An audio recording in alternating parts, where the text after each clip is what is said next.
à faire. Donc, il y a du monde qui visite ou toujours pareil? Il y en a 4? C'est quoi ça? C'est qui ces intrus? De quel droit? Donc, il y a marqué dans le Midrash, ouais, le Midrash Rabbah de Echa. Ouais, il s'appelle Echa Rabbah. Non, non, ne cherche pas dans les mots. Il y a marqué, sur le passouk Echa, le Echa Yashva Badad.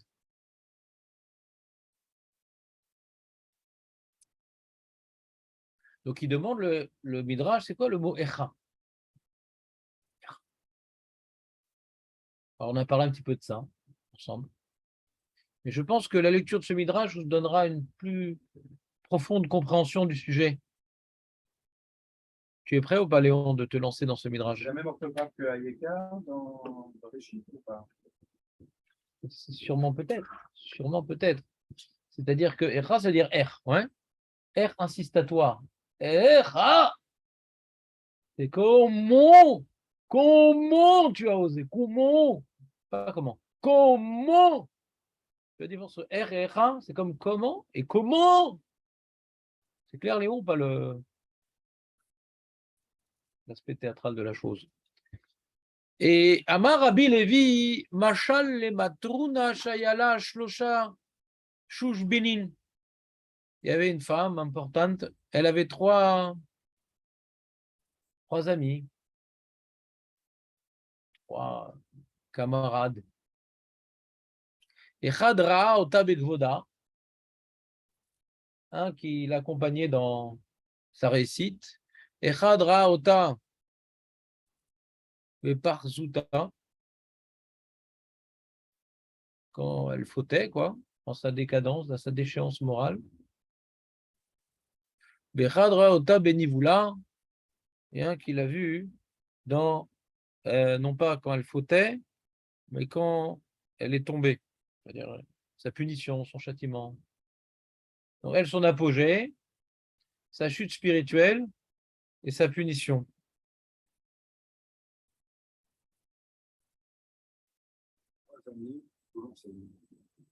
Ouais. Voilà, trois, on va dire,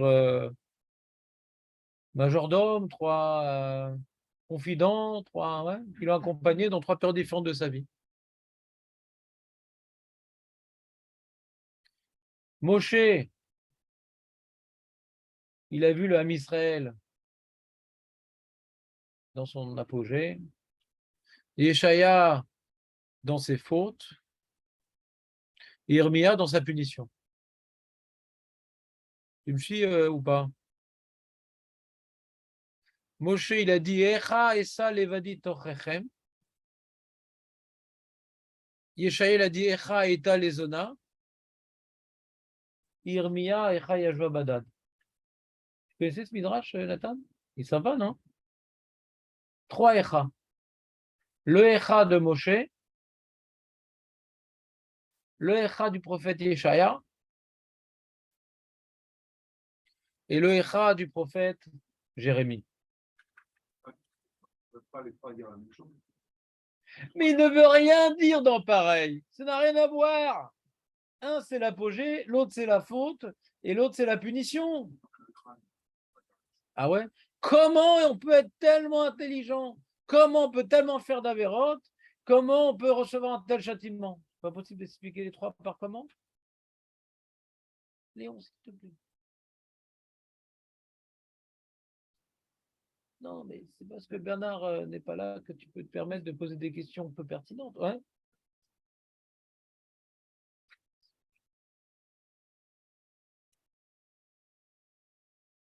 Razak!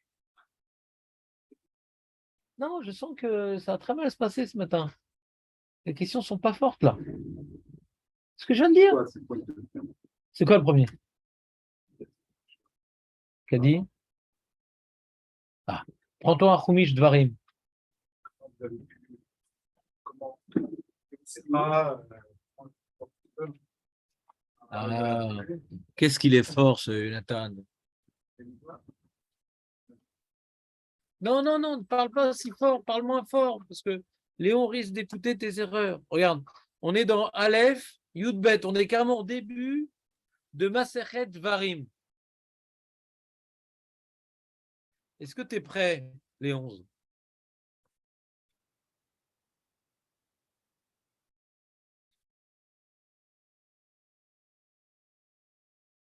T'as vu, c'est écrit, regarde.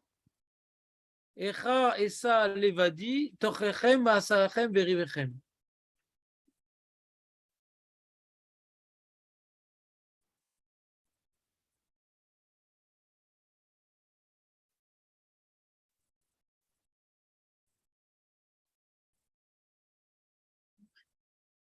Donc nous, on aurait dit c'est une critique, ouais. Quand tu lis le pasouk, on aurait dit c'est une critique, nous. Hein? C'est quoi la traduction? Echa et Salevadi. Comment je peux porter seul vos mais non, Tochechem, Ticha. Mais non. La fatigue et les allées et venues nécessaires pour vous diriger. Comment je peux vous diriger? Moi tout seul. C'est qui ça?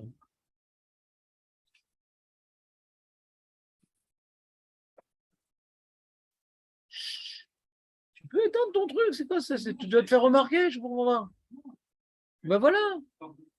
Écoutez quoi? Les airs de Tisha-B'Av. C'est possible ça. Il n'y a rien, il n'y a pas d'air chez les Tunisiens, il n'y a rien. N'insiste pas sur ton entrée peu triomphale. Tu peux, s'il te plaît, David, ne pas être une nuisance structurelle, merci. Donc ça, c'est dans notre paracha. Il y a marqué Echa Esa Levadi, Tochechem, Asachem, Verivechem.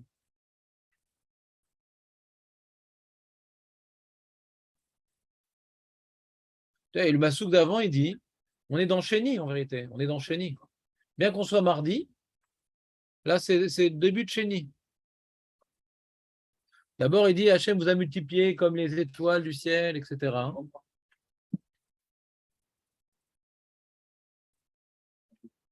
Tu vois, il y a marqué Vayomer, on est dans le 50 par Pasuk tête. Vayomer Elechem Be'et Haï, les morts, Loucha Levadi, cet Etrem. Je ne peux pas maintenant vous porter tout seul. Hachem Elokechem, l'éternel votre Dieu, Irba Etrem, vous a multiplié, Vinchem Ayom Kikorvim, vous êtes tellement nombreux comme les étoiles du ciel. Alors, tu sais pourquoi on appelle des fois, hein, mais je vais tout résumer, t'inquiète, Léon. Mais oui, t'inquiète. On va essayer d'être clair. Enfin, on clair. T'entends ou pas? Pourquoi des fois l'âme Israël est comparé aux étoiles du ciel et pourquoi l'âme Israël est comparé au sable de la mer? Parfois. Donc David n'a pas compris la question. Je dis pourquoi c'est écrit comme ça et comme ça? Et dans les deux comme ça, on ne peut pas les compter. Donc pourquoi une fois comme ça et une fois comme ça? Par rapport au mérite des Bnei Israël. Ah, Nissim, tu es encore là? De temps en temps. Nissim et Niflot. Alors par rapport au mérite, soyons plus clairs, Nissim, si déjà tu prends la parole. Ça veut dire que si les Bnei Israël, ils sont méritants, ils font ce que Hachem il demande, alors ils sont comparés aux étoiles. Voilà. Et l'inverse. Et si quand on fait maintenant pas, les... Voilà. Et si on ne fait pas, on est sur la terre. C'est rare. Ouais. Vous avez compris ce que j'ai demandé, ce qu'il a répondu? Marco, tu es dedans ou pas? Des fois, la Torah compare le Ham Israël, ils sont tellement nombreux qu'ils sont comparables aux étoiles. Des fois, ils sont tellement nombreux qu'ils sont comme le sable de la mer. Les deux, on ne peut pas compter. Mais quelle est cette image? Alors, il y a très haut et très bas. Hein. Le sable, on le piétine. Les étoiles, inaccessibles. Quand même, Israël, ils font le Retso Shalom, ils sont comme les étoiles du ciel. Et quand ils ne font pas la volonté d'Hachem, ils sont nombreux. On les piétine. Mais ils existent. Dans tous les cas, ils existent. Est-ce que maintenant ils sont excessifs, on les piétine, mais ils existent. Ils existeront. Il y aura toujours des étoiles, il y aura toujours le sable de la mer. Ouais. Maintenant, dans quoi tu veux te réincarner, ça dépend de toi. Ouais. Maintenant, quand on fait Retsono Shemakom, pourquoi on est comparé aux étoiles? Alors, Al-Pipchat, on aura pu dire, bah voilà, les étoiles, c'est très élevé, ces trucs et tout, c'est éclairé, ouais, ça éclaire l'obscurité. Ben justement, les étoiles ont pour particularité, qu'est-ce que tu dis, Jonathan? Ma masse, c'est pas ça ce que je veux dire, mais c'est juste ce que tu dis. C'est juste. Mais c'est pas ça que je voulais dire. Parce que ça répond pas du tout à ma question. Ouais, ma question est de savoir pourquoi on compare, ouais, l'âme Israël qui vient faire la volonté divine, sont très très nombreux comme des étoiles.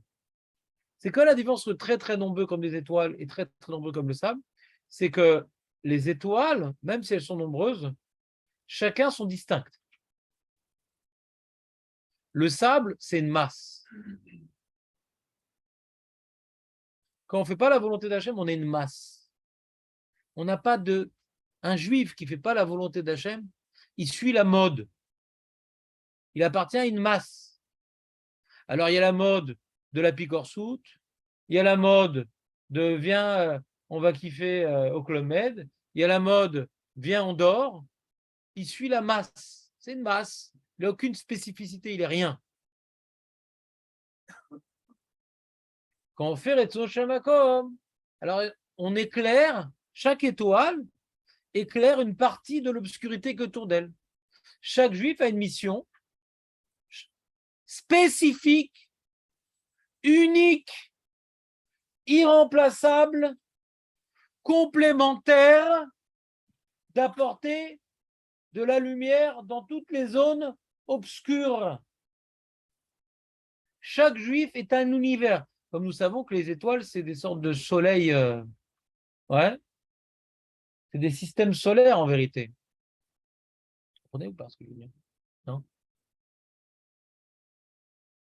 Donc chaque juif est un système solaire. Tu comprends Marco ou pas? Donc quand maintenant Moshe dit comment je vais pouvoir m'occuper de vous, parce que vous êtes comparables aux étoiles, c'est que tu as 600 000 étoiles, chacune avec une mission spécifique. C'est très dur. Une masse, tous pareils, ça va? Quand tu dois t'adapter au Hamaretz de l'époque. Alors si c'est la mode de ça, alors vas-y, c'est la mode de ça, vas-y. Moi, en tant qu'enseignant, ouais, j'ai vu que j'étais confronté à des gens qui ont des problèmes très différents sur la Torah. C'est pas une masse, quoi. Il y a des gens qui ont une recherche. Là, c'est une recherche plus intellectuelle, d'autres, c'est une recherche plus psychologique, d'autres, c'est une recherche plus philosophique, d'autres, c'est plus une recherche pratique, d'autres, c'est plus... Chacun, il a senti qu'il a une mission particulière dans l'étude de la Torah, dans l'accomplissement de la Torah. Et il faut être particulièrement riche en Torah pour répondre aux besoins spécifiques de chacun. Et Moshe dit, je ne peux pas. Et donc avec ça, hein, il a donc nommé les juges. Les juges, c'est quoi? C'est des gens qui, bien sûr, sont le porte-parole de Moshe Rabbeinu. Ils viennent par Chas Shalom recevoir un nouveau message de Dieu. Chas Shalom. Tout vient de Moshe Rabbeinu. Mais comment on présente les choses? Comment on transmet les choses? Comment on traduit le message à telle tribu, à telle famille, à telle expérience humaine? Il faut que dans chaque tribu, il y ait des porte-paroles. Comme ça, ils sauront dire de manière adaptée le message de Moshe. Donc, Echa, c'est comment je peux, moi tout seul, répondre à la soif de vérité et de connaissance d'un tel peuple. Donc, c'est un peuple qui ne ressemble à aucun autre peuple dans son potentiel, dans son idéalisme hors norme. c'est un peuple hors norme.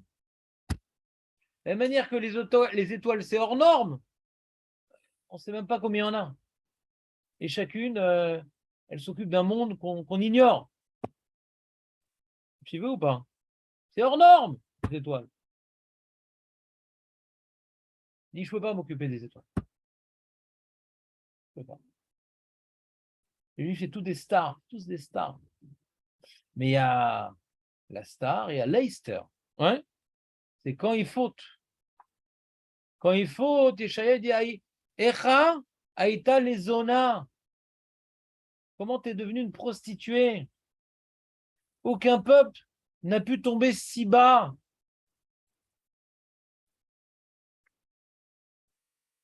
Autant le potentiel d'Am Israël dans son idéalisme est hors norme. Donc quand tu as un grand potentiel, quand tu as des gros muscles, tu peux soulever une voiture sous laquelle un enfant a été renversé, Chas v'Shalom. Et d'autre part, tu peux soulever un bloc pour jeter sur la tête de quelqu'un. Ce potentiel peut être utilisé dans le bien autant que dans le mal. L'homme Israël peut autant se manifester, exprimer son potentiel dans l'idéalisme et la recherche de vérité que dans la recherche de plaisir et de bêtises. À l'origine de toutes les déchéances humaines, il y a un juif.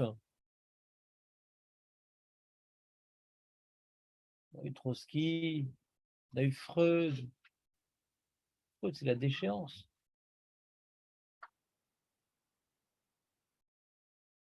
Pas faire la liste, c'est pas beau. Mais quand il fait une avéra, un juif, c'est pas juste pour un petit plaisir au passage. C'est pour prouver qu'il a raison et donc il va jusqu'au bout. L'entêté, jusqu'au bout. Tu fais pas de kaddish sur ma mort. L'entêté. J'ai pas peur. Donc, Echa vient donc quelque part traduire que l'homme Israël, il est hors norme dans son idéalisme, dans sa faute. Et donc, ça explique le Echa de Irmia. Pourquoi le châtiment qu'on a, il est hors norme? La Shoah, l'Inquisition, le Khorban. Parce que notre potentiel étant énorme et notre faute étant énorme, on mérite un châtiment énorme. Le gosse, le trisomique qui a fait une bêtise, on ne le punit pas violemment. Mais le génie qui a fait une bêtise, lui, il peut comprendre la punition. Il était capable de ne pas tomber. Donc lui, son châtiment est beaucoup plus grave. Vous comprenez ou pas ce midrash?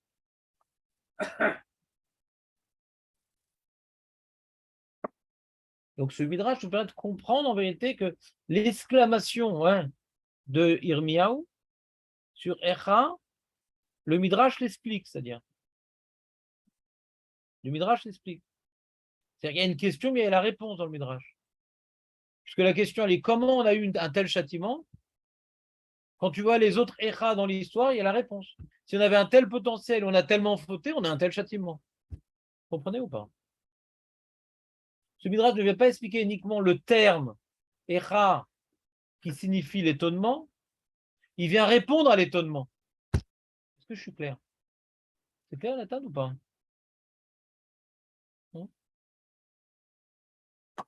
Voilà. C'est un petit midrash que je voulais vous faire.